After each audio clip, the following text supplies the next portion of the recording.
नमस्कार। The deep dive में आपका स्वागत है। आज हम झारखंड की प्रतियोगी परीक्षाओं, खासकर जेएसएससी और जेपीएससी की तैयारी करने वालों के लिए एक बहुत ही खास जिले की परतें खोलने जा रहे हैं, सरायकेला खरसावां। हमारे पास जो स्रोत हैं वो सिर्फ आंकड़े और तथ्य नहीं है, बल्कि एक कहानी बताते हैं। एक ऐसी कहानी जहां जमीन के नीचे दबे खनिज और जमीन के ऊपर की विश्व प्रसिद्ध कला एक साथ सांस लेते हैं। जेपीएससी का पैटर्न अब बदल रहा है। वो अब सिर्फ क्या नहीं पूछता, बल्कि क्यों और कैसे पर जोर देता है। आज हमारा मकसद इसी क्यों और कैसे को समझना है। हम देखेंगे कि कैसे इस जिले का भूगोल इसकी अर्थव्यवस्था को गढ़ता है और कैसे इसका इतिहास इसकी संस्कृति को जिंदा रखे हुए है। तो चलिए इस अनोखे संगम की कहानी को समझते हैं। सबसे पहले इसकी पहचान से शुरू करते हैं। यह जिला अस्तित्व में कब और कैसे आया? स्रोत बताते हैं कि 30 अप्रैल 2001 को इसे पश्चिमी सिंहभूम से अलग करके बनाया गया था। यह तारीख जेएसएससी के लिए एक सीधा सवाल है, पर जेपीएससी के लिए कहानी यहां से शुरू होती है। जरूरत महसूस की जा रही थी। पश्चिमी सिंहभूम एक बहुत बड़ा इलाका था, तो प्रशासन को लोगों तक पहुंचाने के लिए बंटवारा जरूरी था। तो ये सिर्फ एक तारीख नहीं है, ये सुशासन की दिशा में एक कदम है। वाह, ये एक बेहतरीन नजरिया है। और इसका मुख्यालय सरायकेला शहर में है। अगर हम इसके आकार को देखें तो ये 2657 वर्ग किलोमीटर में फैला है। अब ये आंकड़ा अपने आप में शायद ज्यादा कुछ ना कहे, लेकिन जब हम इसे यहाँ की प्रशासनिक बनावट के साथ देखते हैं तो तस्वीर साफ होती है। यहाँ 2 अनुमंडल हैं, सरायकेला और चांडिल, और कुल 9 प्रखंड हैं। और ये 9 प्रखंड सरायकेला, खरसावां, ईचागढ़, चांडिल, गम्हरिया, कुकरू, नीमडी, राजनगर और कुचाई इस छोटे से क्षेत्रफल की प्रशासनिक नसें हैं। परीक्षाओं में अक्सर ये सवाल आता है कि इनमें से कौन सा प्रखंड सरायकेला खरसावां का नहीं है। तो इन नामों पर एक नज़र डालना ज़रूरी है, लेकिन इससे भी ज़्यादा ज़रूरी ये समझना है ये प्रखंड यहाँ के संसाधनों और आबादी को मैनेज कैसे करते हैं। अच्छा, शुरू में एक बहुत ही मजेदार और महत्वपूर्ण तथ्य छिपा है। सरायकेला शहर खुद खरकई नदी के तट पर बसा है। ये तो ऐसा पॉइंट है जो सीधे सीधे परीक्षा में छप सकता है। हाँ, और ये सिर्फ एक तथ्य नहीं है। सोचिए, खरकई और स्वर्णरेखा जैसी नदियां इस क्षेत्र के लिए क्या मायने रखती हैं। ये सिर्फ पानी का स्रोत नहीं है, ये जीवन रेखाएं हैं। प्राचीन काल से शहर नदियों के किनारे बसते आए हैं, क्योंकि वहां पानी, परिवहन और उपजाऊ जमीन मिलती है। सरायकेला इसी परंपरा का एक आधुनिक उदाहरण है। यही नदियां आगे चलकर यहाँ के उद्योगों को भी पानी देती हैं, जिससे भूगोल और अर्थव्यवस्था का सीधा रिश्ता बनता है। और परिवहन की बात करें तो राष्ट्रीय राजमार्ग संख्या 43 और 320 डी भी यहां से गुजरते हैं। ये सिर्फ सड़कें नहीं हैं, ये इस जिले की आर्थिक धमनियां हैं। ये उन खनिजों को बाहर ले जाती हैं जिनकी हम आगे बात करेंगे, और तैयार माल को अंदर लाती हैं। एकदम सही। ये राजमार्ग सरायकेला खरसावां को जमशेदपुर के औद्योगिक केंद्र और उड़ीसा के खनिज समृद्ध क्षेत्रों से जोड़ते हैं। तो ये कनेक्टिविटी सिर्फ लोगों के आने जाने के लिए नहीं, बल्कि पूरे छोटा नागपुर पठार के आर्थिक इकोसिस्टम का एक अहम हिस्सा है।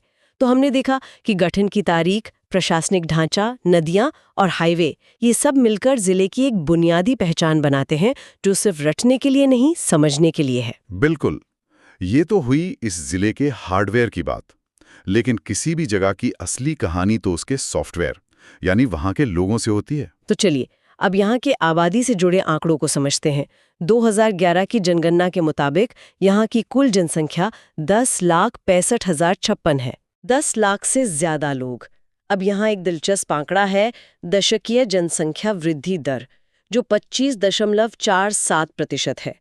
ये राष्ट्रीय औसत से काफी ज्यादा है।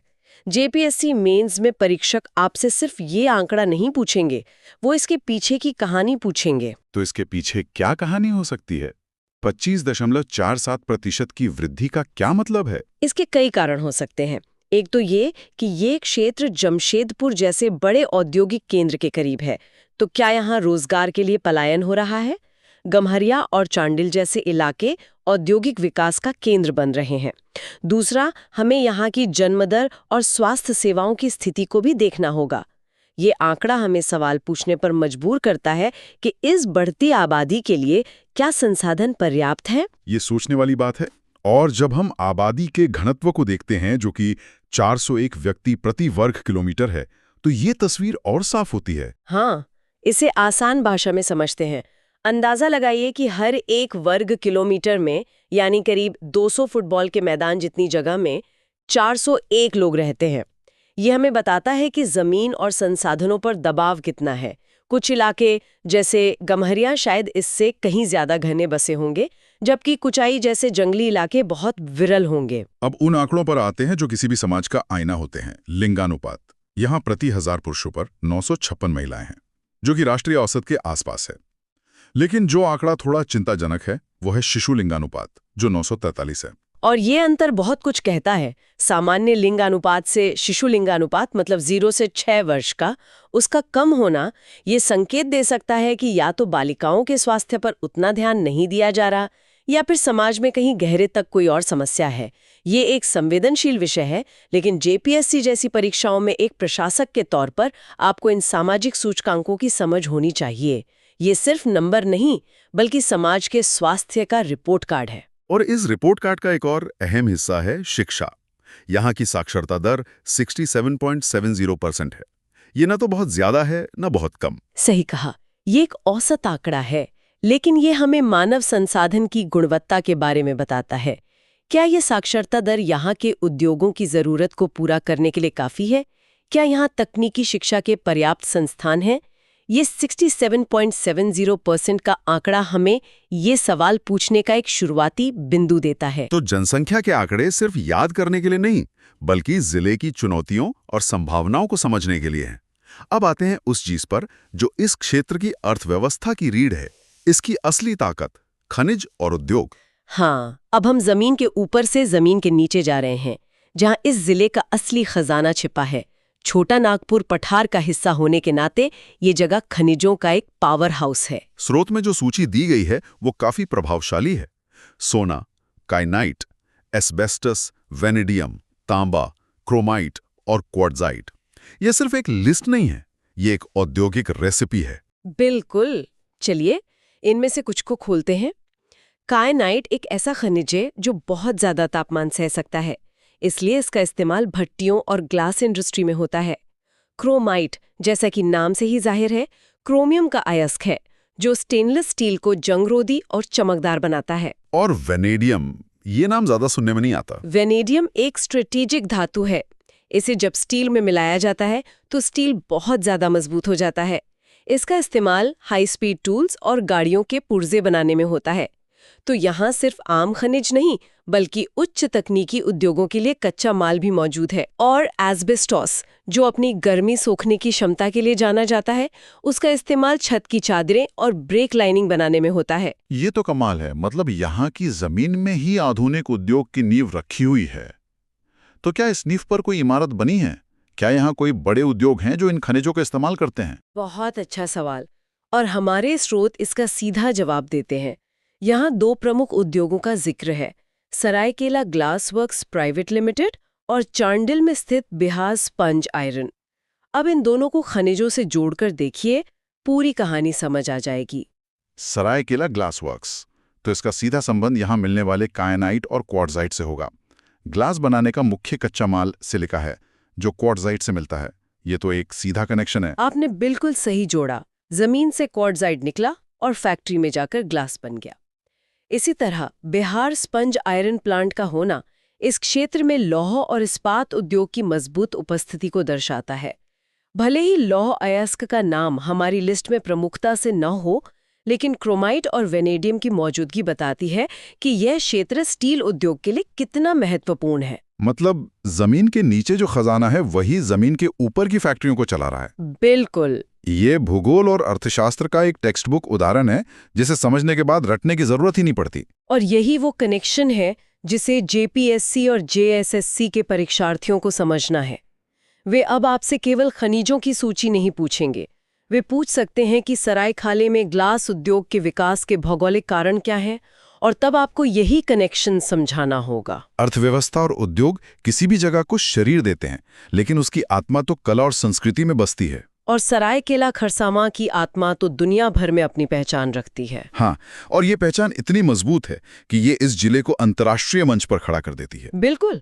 स्रोत में लिखा है कि सरायकेला के सिंह देव परिवार के सदस्य छऊ नृत्य के संरक्षक हैं। ये जानकारी सिर्फ एक लाइन की है, लेकिन इसका वजन बहुत ज्यादा है। बहुत ज्यादा। सरायकेला का छऊ नृत्य सिर्फ एक लोक नृत्य नहीं है, ये एक शास्त्रीय परंपरा है जिसमें युद्ध कला, अभिनय और संगीत का अद्भुत संगम है। इसके मुखौटे अपने आप में कला का एक बेहतरीन नमूना होते हैं। ये जानना कि इस कला को एक शाही परिवार ने सदियों तक संरक्षण दिया, इसके ऐतिहासिक महत्व को कई गुना बढ़ा देता है। इस संरक्षण का क्या मतलब है? इससे क्या फर्क पड़ता है? इसका मतलब है कि इस कला को बाजार के भरोसे नहीं छोड़ा गया। राजाओं और राज परिवार ने कलाकारों को पाला, उनके प्रशिक्षण की व्यवस्था की और इस कला को पीढ़ी दर पीढ़ी शुद्ध रूप में आगे बढ़ाया। इसी संरक्षण की वजह से आज छऊ की सरायकेला शैली अपनी एक अलग और विशिष्ट पहचान रखती है। ये हमें सिर्फ कला के बारे में नहीं, बल्कि उस समाज के बारे में भी बताता है जो अपनी विरासत को सहेजना जानता है। और ये सवाल तो अनगिनत बार पूछा गया है कि छऊ नृत्य की सरायकेला शैली का उद्गम कहाँ है, तो इसका जवाब सिर्फ एक जगह का नाम नहीं, बल्कि एक पूरी परंपरा है। एकदम सही। और कला के अलावा यहाँ प्रकृति प्रेमियों के लिए भी एक खास जगह है। स्रोत में ईचागढ़ पक्षी विहार का जिक्र है। हाँ, ये भी एक प्रमुख पर्यटन स्थल है। एक तरफ छऊ की सांस्कृतिक विरासत और दूसरी तरफ ईचागढ़ की प्राकृतिक धरोहर। ये इस जिले की विविधता को दिखाता है। बिल्कुल। आज के समय में जब पर्यावरण और जैव विविधता परीक्षाओं के लिए इतने महत्वपूर्ण हो गए हैं, तब ईचागढ़ पक्षी विहार जैसे स्थानों का महत्व और बढ़ जाता है। यह सिर्फ एक पिकनिक स्पॉट नहीं है, यह इस क्षेत्र के इकोसिस्टम का एक महत्वपूर्ण हिस्सा है। यहाँ आने वाले प्रवासी पक्षी हमें वैश्विक पर्यावरण के स्वास्थ्य के बारे में भी बताते हैं। यह इस क्षेत्र में इको टूरिज्म की संभावनाओं को भी जन्म देता है, जो यहाँ की अर्थव्यवस्था को एक नया आयाम दे सकता है। तो आज की इस पूरी चर्चा को अगर हम समेटें तो एक JSSC या JPSC के परीक्षार्थी के लिए मुख्य टेकअवेज क्या होंगे? सबसे पहले तारीखें और संख्याएं याद रखें, लेकिन उनके पीछे की कहानी के साथ। जैसे 30 अप्रैल 2001 की स्थापना तिथि, 9 प्रखंड, लिंगानुपात 956 और साक्षरता 67.70%। ये प्रीलिम्स के लिए जरूरी है। दूसरा, कनेक्शन बनाना सीखें। खरकई नदी के किनारे बसा सरायकेला शहर, क्वार्ट्जाइट और ग्लास फैक्ट्री का संबंध और राजमार्गों का औद्योगिक महत्व, ये विश्लेषण की क्षमता को दिखाते हैं जो मेंस के लिए जरूरी है। तीसरा और सबसे महत्वपूर्ण, यहाँ की यूनिक सेलिंग पॉइंट्स यानी USP को पहचानें। छऊ नृत्य को सिंह देव परिवार का संरक्षण एक ऐसी ही यूनिक जानकारी है जो आपको दूसरों से अलग करती है। काइनाइट और वेनेडियम जैसे खनिजों का जिक्र भी आपके उत्तर को वजन देगा। और ईचागढ़ पक्षी विहार का उल्लेख पर्यावरण के प्रति आपकी जागरूकता को दर्शाएगा। तो ये सिर्फ तथ्यों का संग्रह नहीं, बल्कि एक जिले का समग्र चित्र है, उसकी नींव, उसकी धड़कन और उसकी आत्मा। बिल्कुल। और जाते जाते एक सवाल छोड़कर जाना चाहती हूँ जो हमारे स्रोतों से ही निकलता है। हमने बात की कि छऊ नृत्य को शाही संरक्षण मिला, जिससे ये कला बची रही और फली फूली। जरा सोचिए, आज के लोकतांत्रिक भारत में जब रजवाड़े नहीं रहे तो ऐसी कलाओं को कौन संरक्षण देगा? क्या ये जिम्मेदारी सरकार की है, समाज की है या बाजार की? और जब संरक्षण का तरीका बदलता है तो क्या कला का स्वरूप भी बदल जाता है? ये सवाल आपको तथ्यों से परे जाकर एक गहरी समझ की ओर ले